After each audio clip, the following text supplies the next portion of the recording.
Hey everybody, in today's video we're going to be taking a first look at the new Z mount 100 to 400.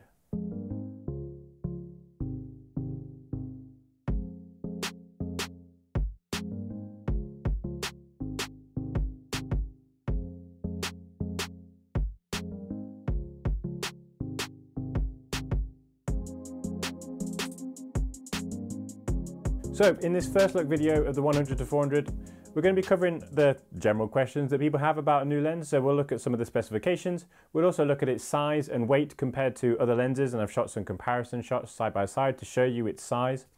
We'll also talk about how it handles, how it feels in the hand. We'll definitely talk about its picture quality, how sharp it is compared to other lenses. So we're going to be comparing it against things like the F mount 500mm f5.6, the F mount 180 to 400. To get a good idea about where this sits in terms of picture quality, especially if you're currently using F-mount longer lenses. Obviously this is the first Z-mount longer focal length lens, longer than the 70 to 200. We'll also look at some focus performance, we'll also look at some focus breathing, and then I've got a couple of sample images as well. Now I've not had really long with this lens, I've literally only had it for a couple of days, and I am really thankful that I was able to have this lens for a couple of days because they are quite rare, quite difficult to get hold of. So I've tried to do as many tests as I can in such a short period of time, but there'll be definitely other tests that I want to do that I'll do when I get a full production unit. Keep in mind, as always, this is a pre-production unit as well. The biggest question for me is, can this 100 to 400 replace my existing longer focal length lenses like my 500mm f5.6, my 600mm f4, my 180 to 400. So that insight, I'll try and give you a summary at the end of this video. First of all, let's talk about specification. Let's talk about what this lens is and what it can do. First off the bat, it's obviously a Z mount 100 to 400. It's an S-line lens, which means in general it's some of the higher performing Z mount lenses. That fits in line with things like the 70 to 200 2.8, the 24 to 70 2.8s, the 14 to 24 2.8, and so on. If you were going to compare this to an existing F-mount lens, the closest comparison would probably be the 80 to 400 for F-mount cameras. Now, I've not done any comparisons with or against the 80 to 400 because I just don't have an 80 to 400. I've never used that lens. It wasn't a lens that I was particularly interested in, mainly because I used the 200 to 500 a lot more. It's a 4.5 to 5.6. Now, I know that a lot of people don't like the idea of a variable aperture lens, but there are some benefits to that. The smaller size and the lower weight. If this was a constant f4 or if it was a constant 5.6, generally be a little bit larger to maintain that constant aperture, especially if it was a constant f4. If we take a look at the 180 to 400, that's a constant f4 and it's obviously a lot larger. So you do have to keep in mind that if this was a constant aperture, that would then sacrifice on size and weight. So it just comes down to the flexibility between a variable aperture and then also that size and weight factor for this as well. The outer barrel does have the top plate display that we're used to. This is generally the same that's on 70 to 200s, 24 to 70s, and so on. We then also have lens function buttons. So as with the 70 to 200 2.8, we have a lens function 1 and a lens function 2. And then those lens function 2 buttons rotate all the way around the barrel. So as a whole, there are 5 function buttons on the lens. And obviously, depending on what you want to set them to, depends on how you're going to use them. But generally, there's a lens function 1 and a lens function 2. In terms of the barrels, we have the focal length barrel at the front.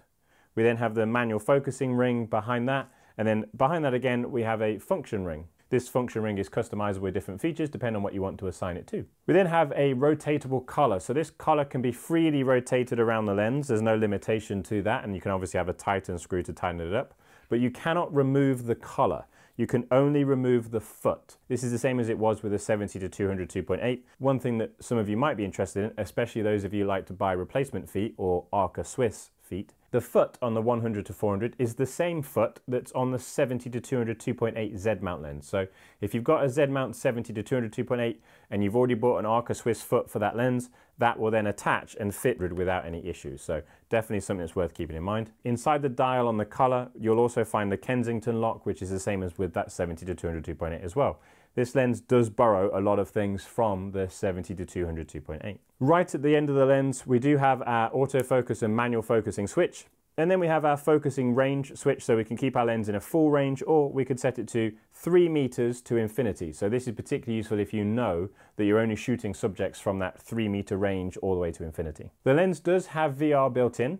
And depending on the camera that you're using this with, so if you're using it with a camera that has an inbuilt image stabilization system, like a Z6 or a Z7 or a Z9, then you can make use of both the VR in the lens and the image stabilization in the body. Now, if you are using this on a Z9, if you're lucky enough to use this on a Z9, then you will get what's called synchro VR. So this improves the synchronization, quite literally, between the in-lens VR and the in-body VR. That means that you get increased stabilization, you get increased stabilization performance. There are a couple of other lenses that do that as well on the Z9, but this 100-400 is one of them. Filter size is 77mm, and there's also a rubber ring around the front of the lens so that if you did put it down on a flat surface, you wouldn't have any concerns or problems with it kind of breaking the front of the element or anything like that, but there is a nice squidgy protective rubber ring around the front of the lens. Other thing worth noting about the outside of the lens, the zoom barrel, the movement of the zoom barrel is very short. So it is an extending lens, so it will extend. It doesn't internally zoom, it is an extending zoom lens, but it is short, it doesn't extend too far. And the actual movement of the barrel only moves by 80 degrees. So it's a very short throw from 100 to 400. You basically just don't have to remove your arm. You can do it in pretty much one turn of your wrist. So if you do need to quickly zoom from 100 to 400, this is much faster than previous lenses or other zoom lenses because of that very short throw to get from 100 to 400. So it doesn't require a lot of work to zoom this lens in and out. There is no lock switch or anything like that to stop the lens from creeping, but the lens has been designed internally to stop that from happening. So no matter what you do, generally, and over the past couple of days of me using it, I've not seen the lens kind of creep out either. So no matter what you do with it, generally it shouldn't creep. Also, the weight of the lens, the balance of the lens is much more towards the rear of the lens. So the center of gravity doesn't move all that much when you mount this on your camera. Even when you extend it to 400, it's still a very well balanced and evenly balanced lens. Nikon's put a lot of internal work into making sure this lens balances equally, even when zoomed out all the way to 400. It's not a very front heavy lens like some of the other zoom lenses are, things like a 200 to 500 and stuff like that. The minimum focusing distance of this lens is 0.75 meters or 75 centimeters at the wide end, and it's just under 1 meter at the tele end. So you effectively have a 400mm lens with a minimum focusing distance of 1 meter, and it is made in Japan. And now I know that some people quite like the idea of knowing where their lens is made, with differences between different locations, but this 100 to 400 is made in Japan. And for those of you that have teleconverters, those of you that have the Z mount teleconverters, the 1.4 times and the 2 times teleconverter, this lens will work with both. So when you use this with the 1.4 times teleconverter, it becomes a 140mm to a 560mm. And when you use this with the 2 times teleconverter, that becomes a 200 to 800, which is actually a really interesting focal length. So 200 to 800 with the 2 times teleconverter. Do keep in mind though that teleconverters don't just change your focal length, they also change your aperture as well.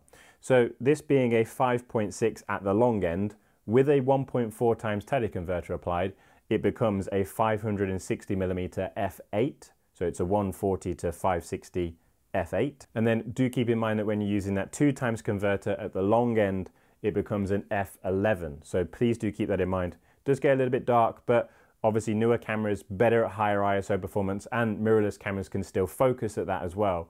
So I wouldn't worry too much about using the teleconverters. What I'd be more concerned about is overall picture quality loss. How much sharpness are we losing?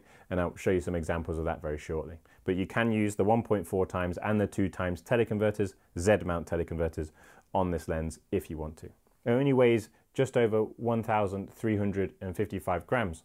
So it's not the heaviest lens in the world. Don't get me wrong, it's definitely not the lightest, but it doesn't feel as heavy as it should be. It doesn't feel too light, because I know there's a lot of lenses that sometimes can feel too light, but the first time you pick it up, you definitely feel like, oh, I was expecting it to be heavier. So the weight of this lens is actually pretty impressive. So when it comes to the outright picture quality of this lens, overall, I'm really impressed. The first thing I decided to do was compare it against the 180 to 400 f mount. This 180 to 400 is a significantly more expensive lens, and it's a constant f4 aperture. It has a built-in 1.4 times teleconverter, so it is a higher grade lens. Don't get me wrong, I wouldn't say to anybody that this lens would replace that lens. They're two completely different lenses, but because they are similar focal lengths, it's easy for me to compare them side by side. And it also gives you a good idea about how much better a more expensive lens would be optically when it comes to their picture quality. Realistically, I honestly can't see any difference. So both lenses here are at f5.6. The 180 to 400 is actually stopped down from f4 to 5.6, zoomed into 200%, and I literally can't see any difference. This is on a Z7 II, high resolution. The detail between the two is incredible. The 100 to 400 easily stacks up to the quality of a 180 to 400. I then compared them both with their teleconverters attached. Now keep in mind that the 180 to 400, as it has its own built-in dedicated teleconverter, whereas the 100 to 400 is using the Z mount teleconverter. And again, we can see that there's very little difference between the two. Now we're using these 1.4 times teleconverters, but still very similar. When it comes to using this lens out and about, I think it does come down to the subject matter that you want to be shooting as to whether this lens is going to be right for you or not. If I'm finding myself shooting a lot of small birds, I might feel like I need a longer focal length. There's a lot of time where I feel like 400 can just be a little bit too short. That's never really the case when it comes to larger mammals or when it comes to sports. 100 to 400 covers a great range there, but those of you that are interested in birds, especially smaller birds or woodland birds, might find that the 100 to 400 on its own without a teleconverter could be a little bit short. That might be where the 200 to 600 comes in, that's still on Nikon's roadmap, or an even longer lens than that possibly. This all comes down to you knowing your style of photography and your subject matter. I'm really happy with the results of this, and even when you're doing a little bit of cropping just to close that gap or close the distance to your subject, especially on a high megapixel camera, you still get fantastic detail and results out of this with that cropping. If you need to maintain a high megapixel count, then you can obviously still use those teleconverters and you keep your megapixel count high without sacrificing megapixels. You get that extra focal length from the teleconverter. I definitely feel like the 1.4 is the teleconverter to go to. I wouldn't necessarily feel like I would use the 2 times all the time, but the 1.4 on this just gives me that extra bit of focal length, and the performance is very similar to when you're not actually using that 1.4 times teleconverter. But again, I'm using the teleconverter to maintain that 45 megapixel resolution. That doesn't necessarily mean that if I used a 1.4 times converter and compared it against the shot that I just cropped in, they wouldn't be the same. They might be very similar, but the shot that I've cropped in would obviously have less megapixels. So you're using the converter, and then you can crop in on top of that as well if you need to, and still retain a similar level of detail. I've got some sample images and some sample video that I've shot on the Z9 with this lens, so I'll show you some of those sample images and some of that sample video. I also shot some stuff in 8K, but I've uploaded this video in 4K rather than shooting the whole video in 8K.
Focusing speed for me has been incredibly quick. I've been impressed with how quickly this lens will focus, whether I'm using it on a Z9, whether I'm using it on a Z7 II. I've not had any major noticeable issues between those two camera bodies. You would expect a 100-400 to focus pretty quickly. It uses 2 focusing motors in the lens. I've been more than happy with the focus performance I get out of this lens, regardless of what camera body I use it on.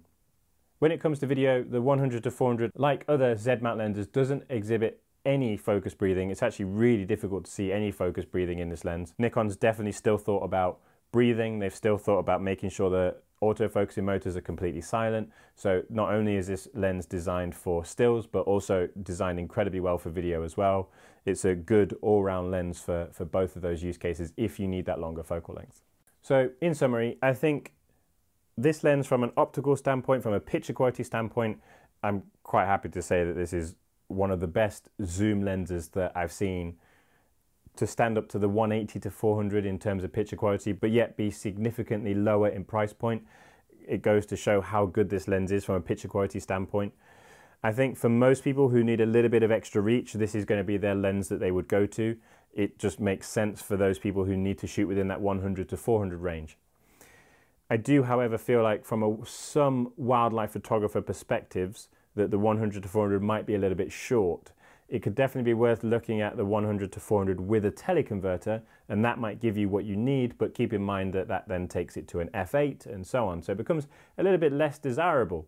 I'm currently torn as to whether or not I think this is going to be the lens that I use most, or whether or not it'll be the 200-600 or an even longer prime. I think I'm going to have to wait to see when that 200-600 is available. I also need to spend a lot more time with this lens because, as I said, I've not had it for that long either, but I like it so far. I love the picture quality. The way that it renders is beautiful, especially when using that 1.4 times teleconverter just for extra reach. I've not had any problems with that, but over a longer period of time, especially when I know that I want to go and shoot birds or kingfishers and stuff like that, I still feel like I'm going to default back to either my 600 prime, because I do like that 600mm focal length. So there's just never a perfect lens, is there? So it's a really tough choice, but it's definitely one of the things that I'm going to try and make videos about to make it as easy for you guys as possible. When I make that decision as to whether or not this is going to be my full-time wildlife lens or not, I'll definitely update you guys on that. But right now, with the little time that I've spent with it, I'm unsure if it's going to replace my 500 5.6 or if it's going to replace my 180-400. I'm just not sure, because I really like both of those lenses and I use them quite a lot. So I don't know. I think at the very least it could easily replace the 180-400, much smaller, much lighter, but it's a 5.6 rather than f4. So I'm definitely going to do some more tests on those and hopefully try and give you guys or show you guys the results. So hopefully you found this first look video at the 100-400 useful. If you've got any questions about this lens, if there's anything in particular you want me to test, then please do let me know in the comments below. I will be putting this lens through its paces over the next couple of days, over the next couple of weeks, to try and get a good understanding about if I really like this lens or not. Right now, I'm really impressed with it. As a summary, the picture quality is fantastic. And I really need to shoot a lot more with it to get an understanding of, is 400 right for me, or is it a little bit too short? So, but for those of you that know that 100-400 is your focal length, then trust me, you're not going to be disappointed. The picture quality of this lens is absolutely fantastic, as we've come to expect from all previous Z-mount lenses. So hopefully that first look was useful. If you've got any questions, let me know in the comments below. And as always, thank you so much for watching. Goodbye.